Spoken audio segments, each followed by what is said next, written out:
definitely on, and they will be needed soon. You can see there is floodlighting around the drag strip area and around quite a lot of the circuit. We may find out before the end of this race how effective or otherwise it is.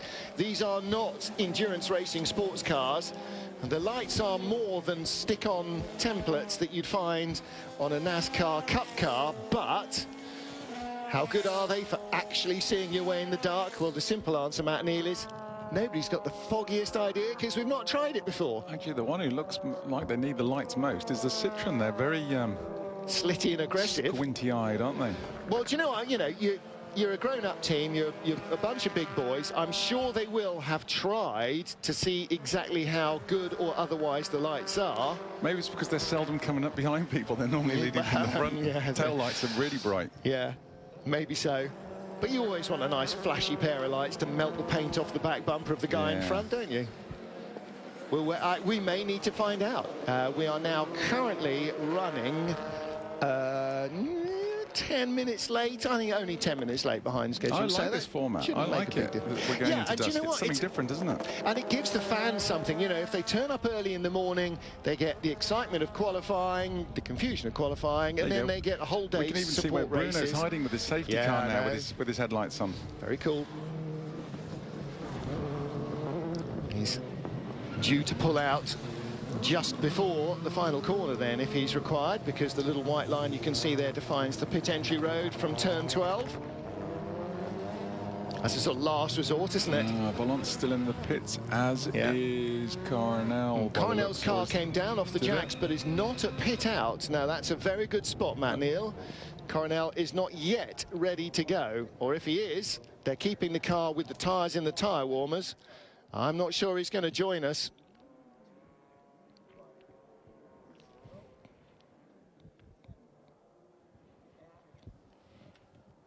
Cars are on the grid. There is a car moving in the pit lane. It could well be Tom Coronel just about to join from the pit lane. But on the right-hand side of your screen, the black car is Norbert Mikulis. The white and green and red machine is Thiago Monteiro. An all-Honda front row for round 22 of the World Touring Car Championship. Race 2 in Thailand. Into the dusk. Away we go. Good start from Monteiro.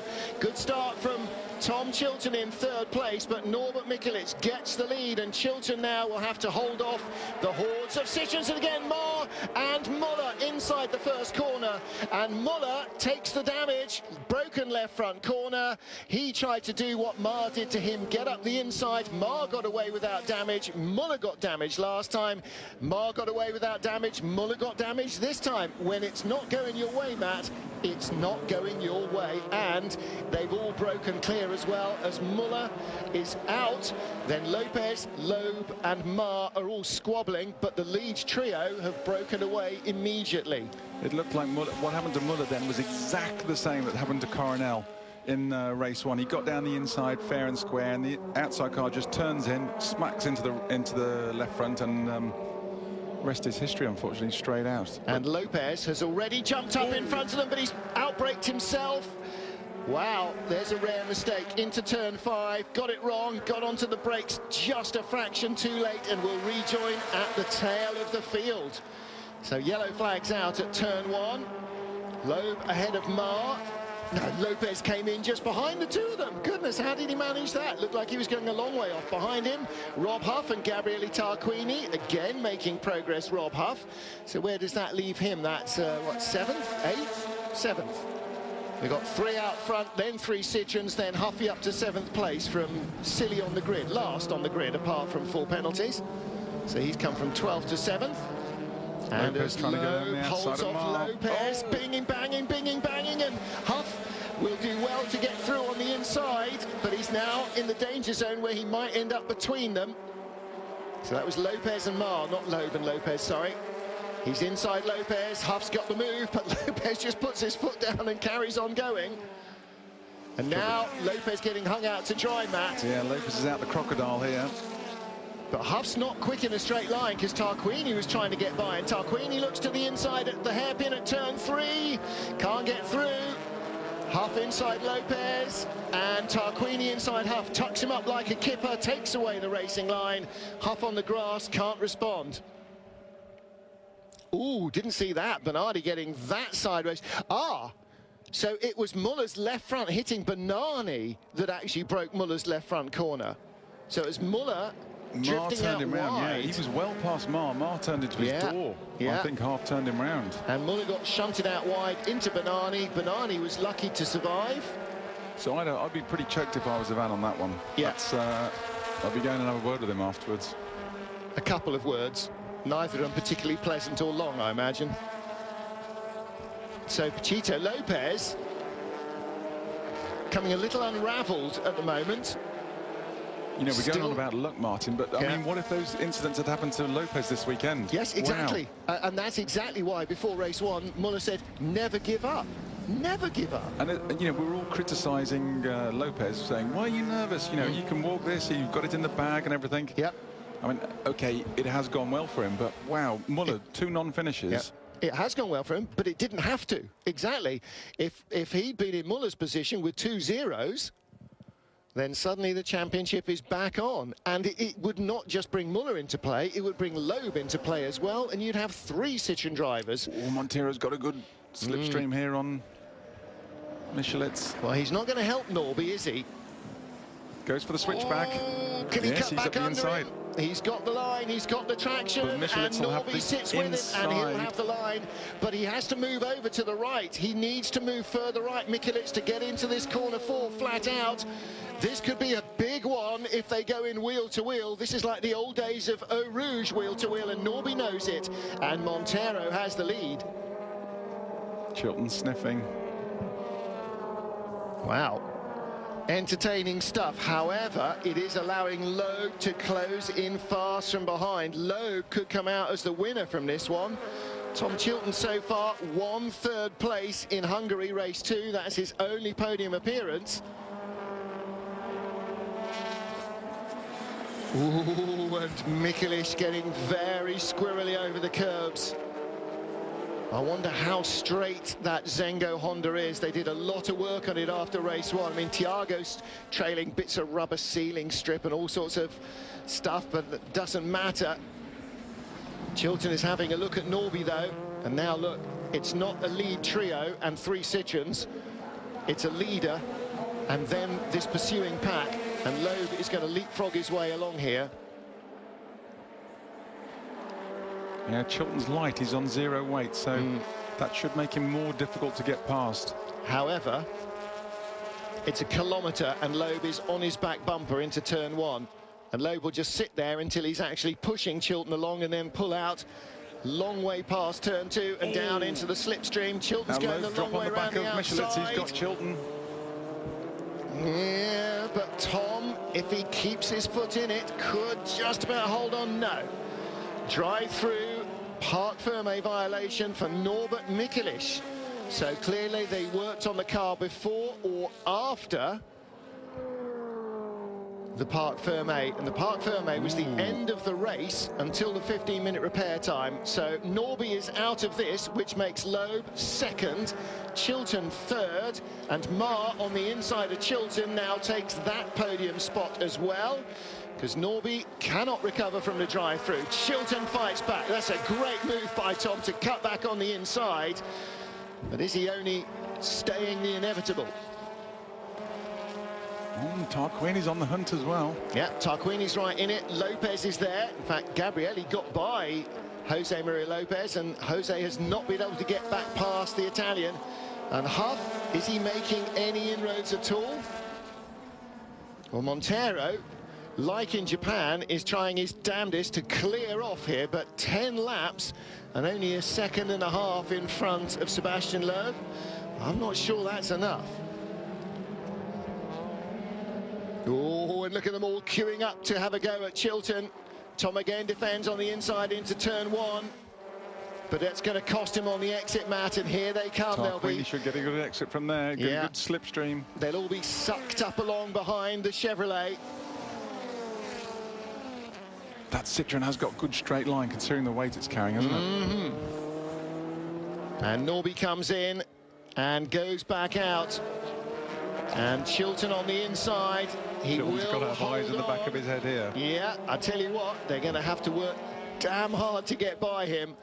Loeb got the jump on him, but Ma is not going to if Tom can help it. Ma just jinked a little as if he was looking inside at turn 4, and right behind the red, white and green Honda of Gabriele Tarquini. There he is being pushed along now by Jose Maria Lopez, and Rob Huff has got Mehdi Banani closing in behind him as well. Oh, good bit of corner cutting through there. Yeah, that first fast right-hander, turn 7, you can take all 4 wheels inside the white line. Now Chilton's managed to gap him, just give himself a wee bit of air, so he doesn't have to go defensive now. If he can get his head down, pin his ears back, he can see if he can get some air between him and Ma. Huffy trying to defend against Banani. The yellow Lada stays on the inside at turn 12, and Huff holds on in front of the Citroen.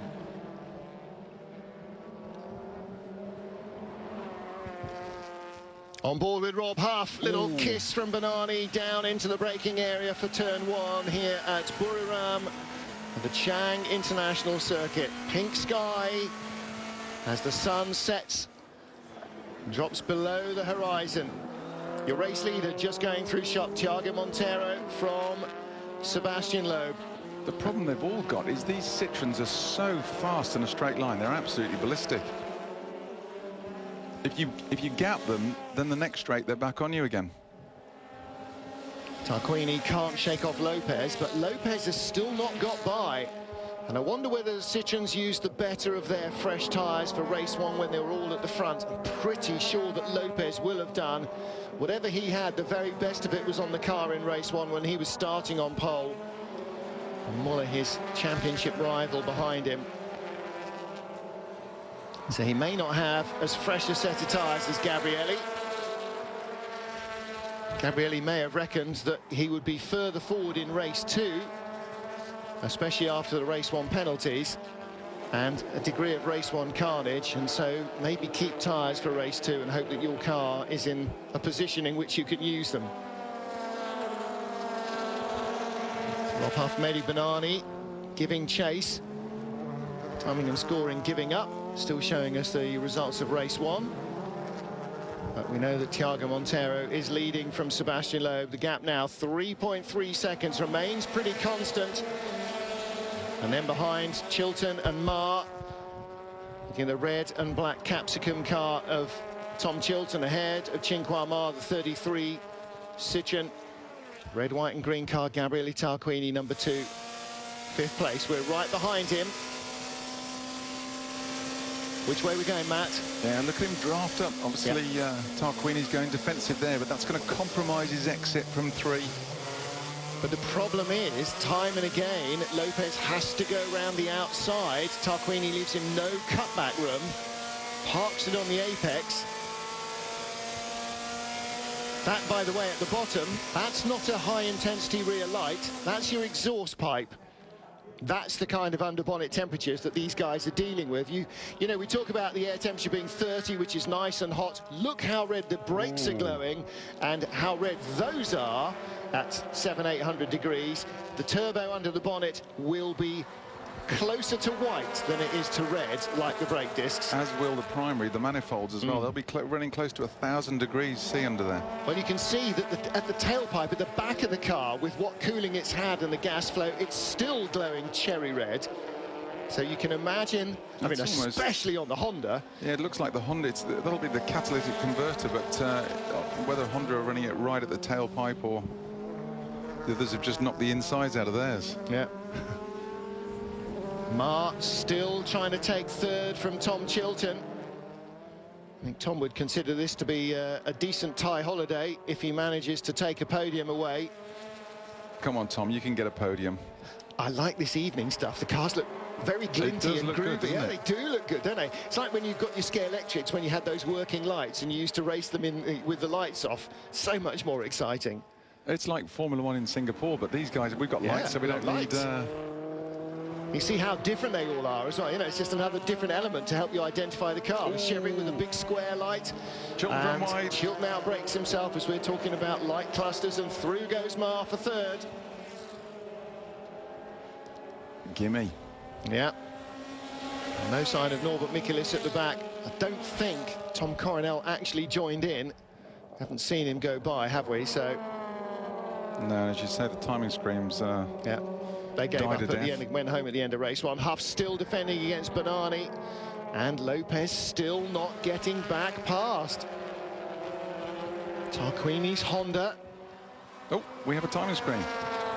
What, for race two? It's a lap behind, but we have a timing screen. At least it's not a race behind. Beautiful pink clouds in the background as we look at Mehdi Bernani from Rob Huff's viewpoint, or not from his viewpoint, but from his rear camera's viewpoint. Going to be able to see stars twinkling in the sky very shortly. It is getting to that blue light time of the day, so beloved of photographers. You can see why, can't you? The remaining light is very colour chromatic.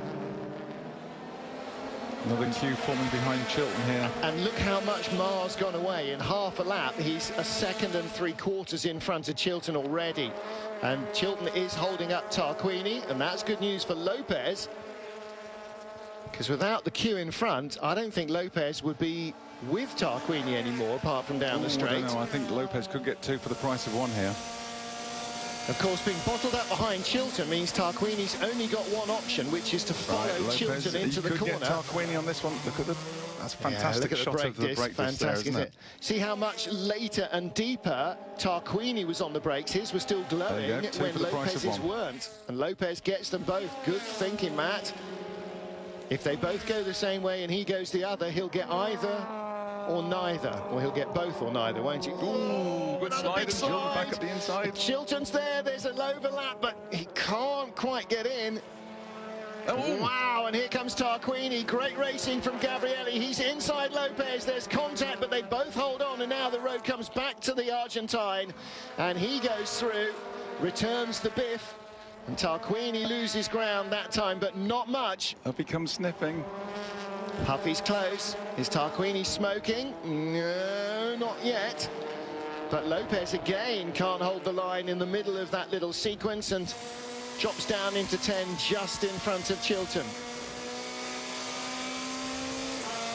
Great racing here in Thailand. I like this circuit a lot, and I think the drivers do too.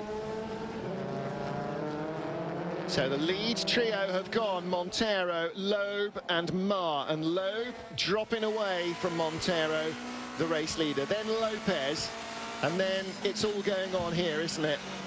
Lopez just got by Chilton, who's got Tarquini and Huff and Bernani behind him. And Lopez now will stretch his legs on the straight. Amazing how the Citroen can break the toe of 4 cars behind it in a straight line. And that tells you what you need to know about its high-speed ability. But does Lopez get it slowed in time? Kinda.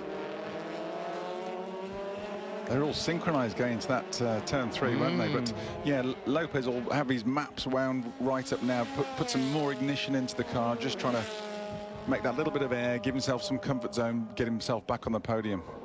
Whack it onto full juice. There's your race leader, Thiago Montero. Has spent the race trying to pull away from Sebastian Loeb. And at the moment, barring mechanical woes, and don't forget, he had, I'm pretty sure he had a brake change after race 1 because of the damage to all the cooling ducting on the left front corner.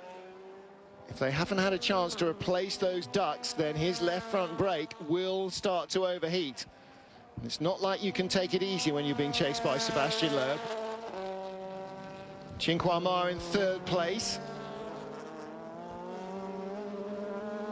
We're 10 laps, that's 15 minutes into the race, and see how much darker it is now than when we started. And the sun has fallen. Yep. Martin, it's going. Yep. Night comes like a shutter in the tropics. They just roll it down. 15 minutes from full sun or full light to very little at all. This is still anybody's race back here for the 5th place at the moment. I tell you what, I hope the podium's well lit, because they're going to need it. I mean, now we're looking like we are racing under the lights. Martin, it's Thailand. They're going to have sparklers and fireworks on the podium. Yeah, that's true enough. They should do for Lopez anyway. Ooh, Chilton in trouble, and bang, through goes Tarquini. Give him an inch and he'll take a mile. Gabrielli will always go for any half chance, and Huff's alongside Chilton as well. And Huff with Bernani behind. Chilton should be able to hold the inside here. No, he's on the inside line. You can't carry through on the inside. You're going to go way off and have a big shunt on the way out of the corner. Everybody who's been squeezed onto the inside line down the straight has had to back out. No, it's Martin, like you've got a nice big berm there. 2 cars on the outside, it's great. It's not the last lap. Death. Not the last lap. Last lap, you might take your courage in both hands. So Rob Huff and the Lada team watching him chasing through past Chilton, and in fact Bernani has gone by Chilton as well. I think Tom had a little bit of an issue there, just got straight line by all 3 of these guys. Oh, this is hotting up at the front. Yes, gaps come down notably on the last lap. Montero's gone from 2 point something to 1.2 seconds.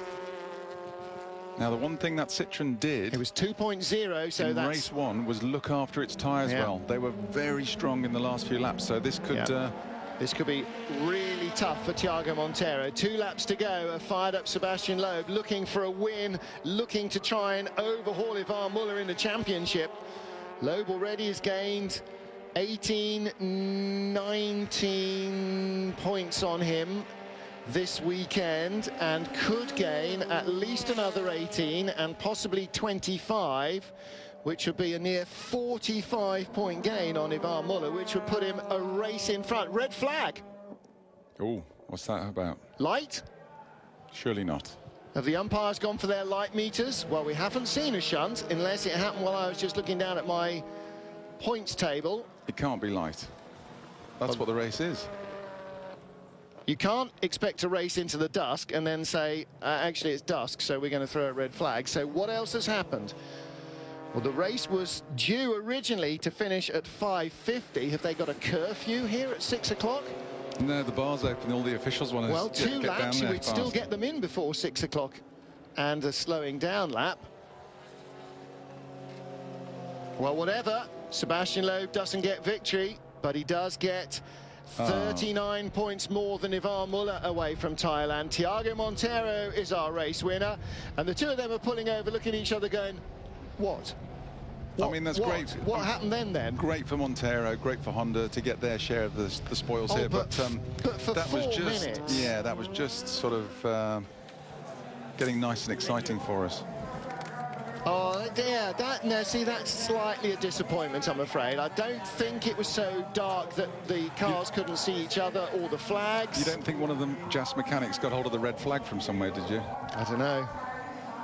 Well, we haven't seen anything, and now, see, the drivers are doing exactly what they should do, which is pull up on the grid, ready to be informed whether the race is going to restart or not.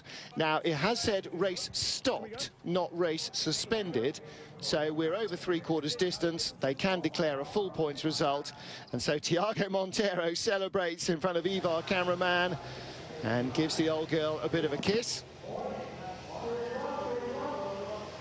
And it is victory under the lights for Thiago Montero. It's been a year of firsts, hasn't it? First ever World Touring Car race at the Nordschleife. So is that first win for the Castrol team this year? No, Thiago won already. Twice. Once. Yeah, it's Gabrielli who's... yeah, Gabrielli hasn't won. No, Thiago has won twice. He won in Moscow and he won in Japan, of course, in Motegi. And it has been declared safe to go, so everybody goes, the first of a queue, I think, perhaps, to be having words of vim and vigour with Cinque Mar. Oh. Yep. Pachito's lost his sense of humour. Lopez not happy. Mar accepts another person on the grid. Yeah. Well, so far, Bernani may not be directly miffed at Mar, but his other teammate, well, Loeb's happy. Turns his TV smile back on. Yeah. Well, that was for Mar and Mar only. Yeah. Not happy with what you did. Not happy with the way you did it. That's out of order. But yeah, I think Muller will be queuing up to have a look as well. Oh, was it Mar getting into Lopez on lap 1? Well, it was all over the place, wasn't it? No, he did. He got into Muller, didn't he? And Yeah. Lopez was behind it. So. Yeah. So Montero, our race winner, his third win of the season. I'm now going to look at my stat sheet to see if he has won more than 3 races in any season.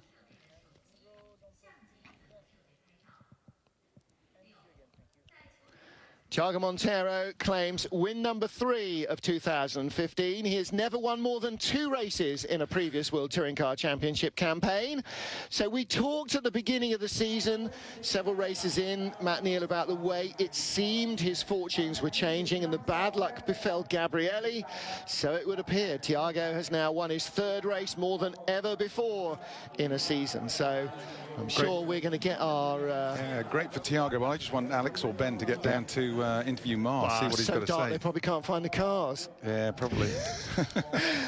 Well, sun's over the yard arm. They're already having a beer. In jacuzzi. Yeah. Oh, dear. Lopez the champion then. Muller, how's he still ahead of Loeb? Where did he score any points this weekend? In qualifying, He was a bunch in front. he was 39 in front. That can't be right. What did he score in race 1? Did he score? Oh, anyway. Those are the points.